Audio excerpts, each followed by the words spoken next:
But as always, we can make out the story to be of two players. The other is Egypt. And it's further back than we think of Egypt. When we say North Africa, if you're looking much further, we're talking about Homo sapien. And the north would have been Neanderthal.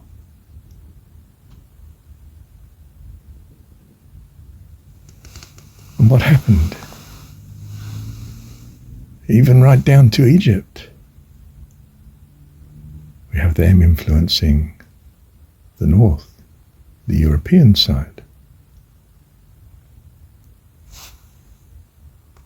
And as we've seen, really the Eurasian side. Is it coincidence that the cold climate is the tough Neanderthal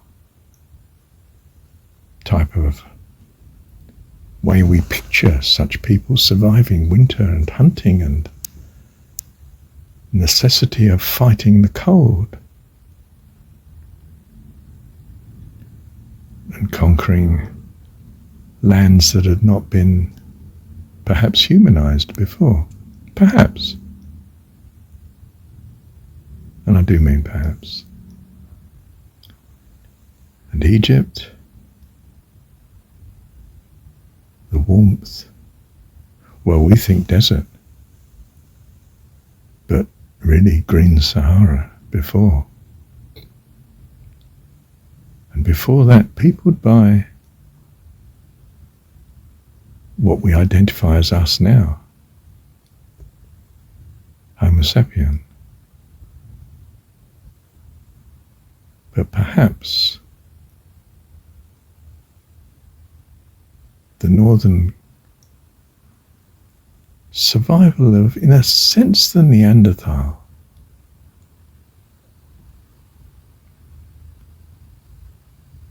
Large people, even giants, perhaps, at times. But Viking in nature, Scythian in nature, steppe Central Asian in nature.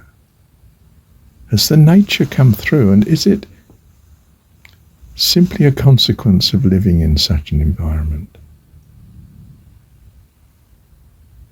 You had to be tough to survive. The elements. And in Africa you had water, warmth, sunshine, abundance. In northern Eurasia and Central Asia, you have bitter winters. It's a miracle that you can survive the cold. And in the relatively recent times of Egypt and Persia and so forth, we're talking about two major influences on each other.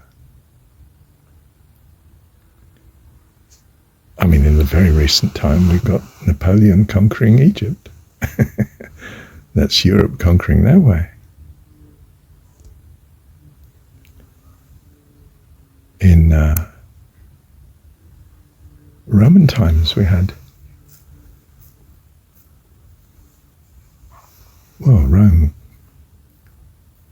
controlling Egypt, but Egypt majorly influencing Rome,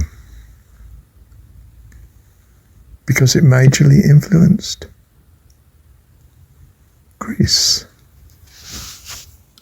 Pythagoras, Plato. And you can see Plato as a plant from Persia, but the Greeks, in a sense, herald in Egypt into the European culture. Mystery cults, including, of course, Christianity, which came to dominate it all. In fact, what we think of as the Western world, which apparently includes Australia and New Zealand, even though they're further east than China. Well, something to do with the British Empire, you know, the sun never set upon it. Actually, I thought that statement was the Sun King, French Louis XIV, wasn't it? The sun never set? I don't know, perhaps it was only the British. Being British, I like to think it's only the British, of course. Well, it's not the British now, it's the Americans. But their ancestry is largely British. Yes, but they got away from it, didn't they? We all think we get away from things, but it's still there, isn't it? Our way of thinking, our way of speaking, our whole culture developed from a history that we've rewritten. Yes. I'm not sure. I mean, is there no trace of Neanderthal in the human genome? I don't think that's the case. We're Homo sapien, yes, but that's simply because they won. But I expect there was quite a love mix going on at the same time as they're fighting each other, warring with each other. It's never clear whether the conqueror affects the conquered, or the conquered changes the culture of the conqueror. It's a mix, isn't it? It's always a mix. We're here to see things in terms of good and bad, and to learn what goodness is, and gravitate towards it, and change our whole perspective, our values, who we are, by such experience as God gives us in this fantastic school.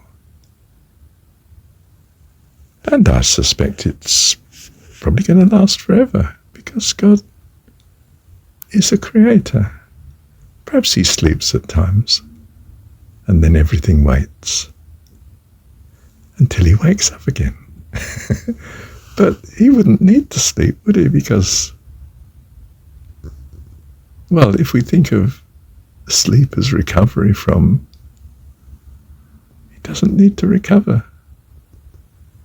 He's loving every moment of his creation. What do you think? Thank you, Heavenly Dad.